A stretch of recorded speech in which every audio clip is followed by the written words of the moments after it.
Salve, salve, rapaziada! Cheguei, ou melhor, chegamos! Educadoresdoenem.com.br, professor Nascimento, Ciências Humanas, História, e professor Cornélio, Biologia, Ciências da Natureza. Exatamente. Professor Cornélio, vamos explicar para essa galerinha que está acompanhando a gente aqui, o que vem a ser a tal da interdisciplinaridade. Afinal de contas, né, as provas do Enem e muitos outros vestibulares são elaborados dessa maneira, né?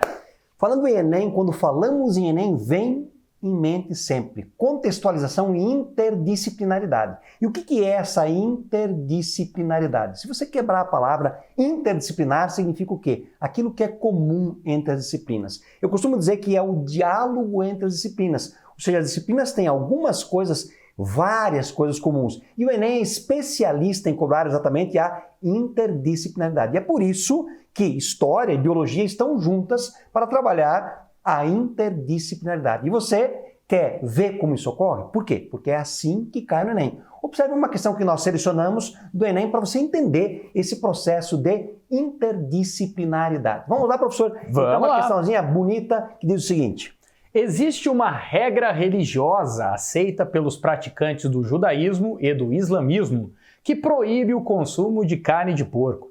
Estabelecida na antiguidade, quando os judeus viviam em regiões áridas, foi adotada séculos depois por árabes islamizados, que também eram povos do deserto. Essa regra pode ser entendida como?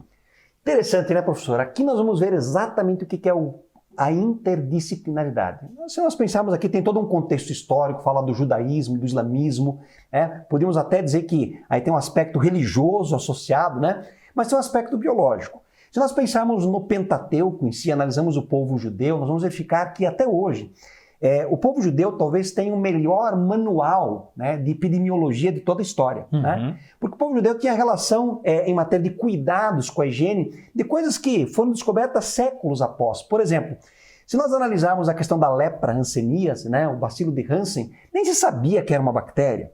Mas o povo judeu tinha regras, como, por exemplo, se um leproso, né, estivesse próximo e alguém se aproximasse de um leproso, esse leproso teria que falar: leproso, não se aproxime. Uhum. E ele era isolado da comunidade. Regras, por exemplo, que eram de muita valia, pensando no contexto da época, porque não se sabia, mas a doença é altamente contagiosa.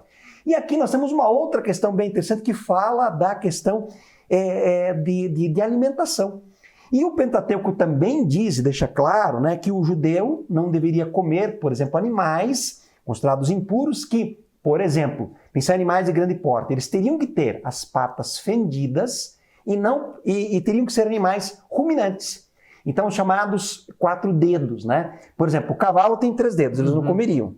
Agora, você pega a ovelha, você pega o boi, tem 4 dedos. Mas tem um detalhe, o porco também tem 4 dedos. Só que o porco é um animal que não rumina. Uhum. Então o porco era considerado um animal impuro para o judeu. E também por conta do ambiente, né, do porco, né, o fato dele deitar sobre as suas próprias fezes e toda aquela coisa, né, era considerado, né, um animal, como o professor muito bem disse, impuro. E também existem, até se a gente for para a questão do mar, né, se nós formos analisar, Sim, existem muitos animais que assim não são considerados adequados. O próprio camarão, né, cheiro dos mares. Né, que é proibido, né, existem textos, né, textos religiosos que falam, né, que não seria adequado, né, se alimentar, né, seria impróprio se alimentar desses animais, que deveria ter barbatanas e por aí vai.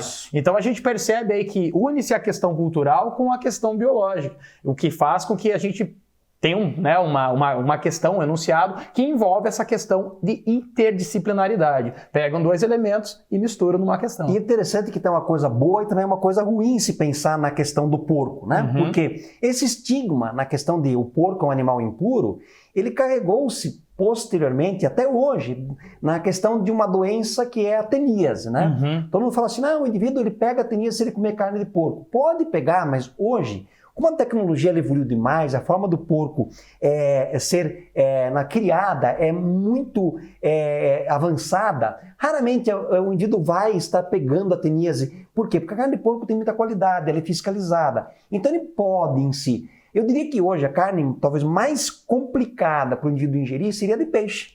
Porque do peixe nós não temos o controle biológico. Não, e se pensar até, por exemplo, em ovos, pensar no frango, né? Sim, então, sim. existe a gripe aviária que aconteceu, né? A H1N1 e tal, enfim, que são que derivam a partir, né, da ingestão, a salmonela. Exato. Então, é aquela coisa, né? Tipo, é a carne de porco em si mesmo? Não necessariamente, né? A gente tem que analisar aí esse pormenor, essa situação. E aqui tem todo um contexto, né? Então a gente vai avaliar aqui por quê? Porque ele pediu o seguinte, né? Então ele disse assim, ó, esta regra pode ser entendida. Então vamos lá, né?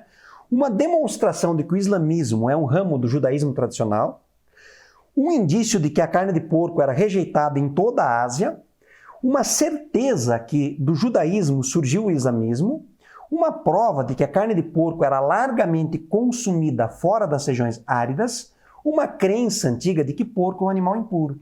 Professor, então é interessante, né? E fácil para o aluno, né? Se ele nos acompanhar aqui, ele vai ter essa noção, essa interdisciplinaridade para resolver uma questão dessas, né? Sem dúvida alguma, né? Sem dúvida. Se a gente voltar lá para as questões, professor, olha só, analisando, né, afirmativa por afirmativa, uma demonstração de que o islamismo é um ramo do judaísmo tradicional, né? O que não corresponde, né? Não faz sentido essa, né? Porque o islamismo é uma religião que surge muito tempo depois do judaísmo, né? Já ter sido estabelecido, né? O indício de que a carne de porco era rejeitada em toda a toda a questão, assim, né, professor? Quando a gente volta, né, e analisa palavras extremas, uma questão, até uma dica para qualquer disciplina. Quando tem todo, sempre, nunca, a gente já desconfia, né, professor? Se pensar em toda a Ásia, mesmo no período antigo, o porco na Ásia, né, não tenha dúvida, é um item totalmente fora, né? Uma certeza de que o judaísmo surgiu o islamismo, né? Tipo, não também, né?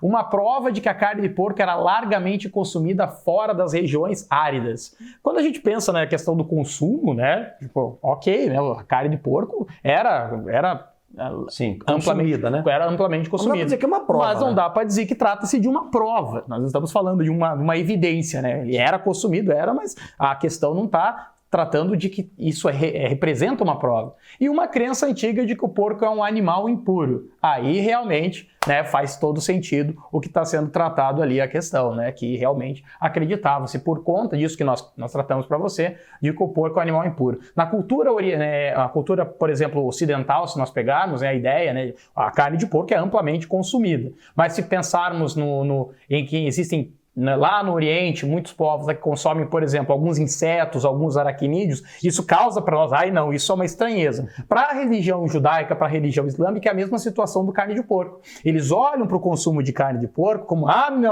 isso não consigo comer. Da mesma forma que nós olhamos para alguém comendo um gafanhoto, alguém comendo uma barata, por aí vai. Exato. Então a gente olha com essa estranheza, com esse asco, né? Então trata-se de elementos culturais, né? Trata-se de elementos culturais, não necessariamente apenas com relação à carne em si, ou o que está sendo consumido, mas a diferença do que é consumível para uma determinada cultura do que para outra. Beleza, gente? Quer saber mais? Nos acompanhe no educadoresdoenem.com.br. Tamo junto! Firmes e fortes, aquele abraço! Valeu!